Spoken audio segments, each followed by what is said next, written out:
You're listening to the Valley Labor Report with David Story and Jacob Morrison. I'll break the fourth wall a little bit. I don't know if you can tell from my voice, but I'm not in the studio right now. And I came in the studio earlier this week and recorded that interview. And so the segments kind of got mixed up. So apologies. I don't know, David, if you addressed that when we came back from the break and I just didn't hear it. No. Apologies if that interview kind of got disjointed. It played part one, part three, part two. But the whole interview was there. And David wasn't in the studio when I recorded that interview. So David, you told me that you had some thoughts about it. So what were you thinking about that interview? Well, I cut up the audio and mixed it and overlaid the video. So the stream on the radio, it got jacked up, but on our live stream, it actually played in sequence. So that was good. But, I had the opportunity to listen to it and watch it numerous times over the past week. And it was just so exciting.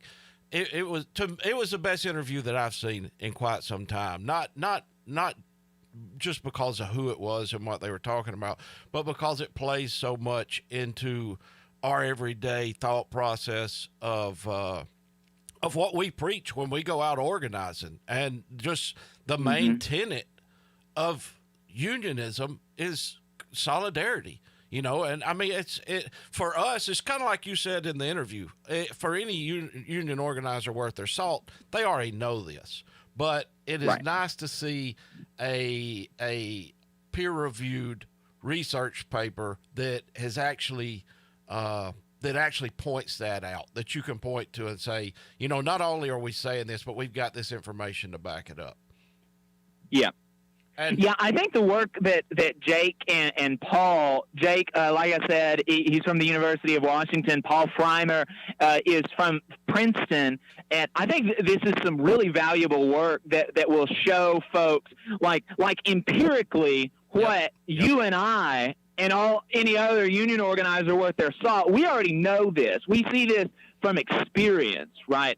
But this is really good for kind of the skeptical, maybe liberal. There are a lot of liberal, progressive type folks that are really skeptical of unions, that think that they think that unions are like racist.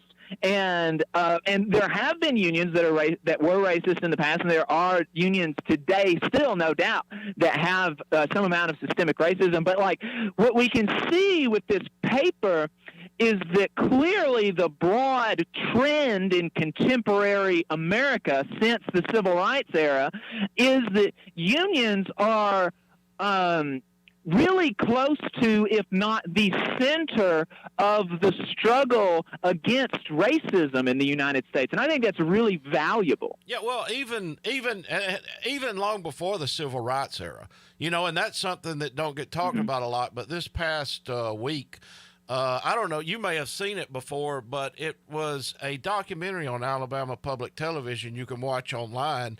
And I was doing some research on the Battle of Blair Mountain, and I came across this documentary called Mine Wars. And the whole documentary was centered. They had several current day mine worker historians that they were interviewing, but they kind of framed it as kind of a movie, so you got to see some actors in there as well. But the documentary centered around mine workers in South Virginia during that time, where the owners of the company or the owners of the mine was separating workers by white folks, the national white folks that were already here, black folks that were already here, of course, but a lot of them had come from the deep South.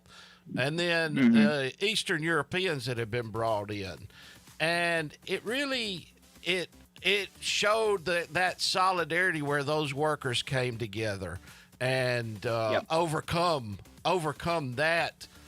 So it's not just that it's just happened since David, we're coming up on the break. We're coming up on the break now. This is the Valley Labor Report.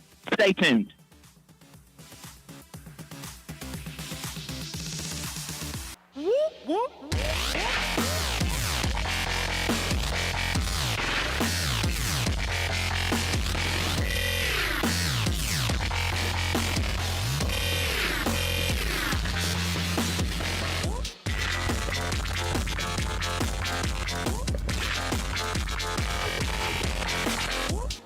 All right. Welcome back to the Valley Labor Report. My name is David Story. On the phone with us is your co-host, Jacob Morrison.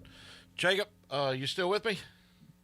Yeah. Awesome. So kind of to finish up where we had left off, we were talking about the interview that you had done, and I was discussing the mine wars that's on Alabama Public Television and how the mine owners had separated everyone up by race and then, of course, by nationality with the Eastern Europeans, and it was their thoughts that if they could keep everybody, because in the north as far as like Pennsylvania and areas like that, the labor union was strong, the mine workers union was strong up there, and they thought if they could keep the workers separated in different housing and areas like that, that they could overcome that solidarity and building the union.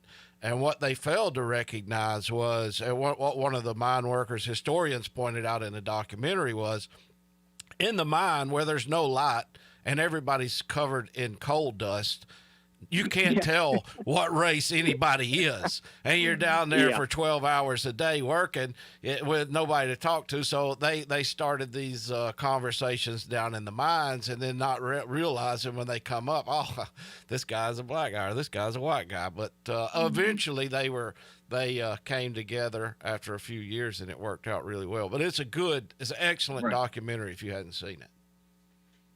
Yeah, I'll have to check that out. And you know, like you said, there has been a strong tradition in the labor movement of anti-racism, and for a long time in the history of the labor movement, that tradition was competing with a racist tradition.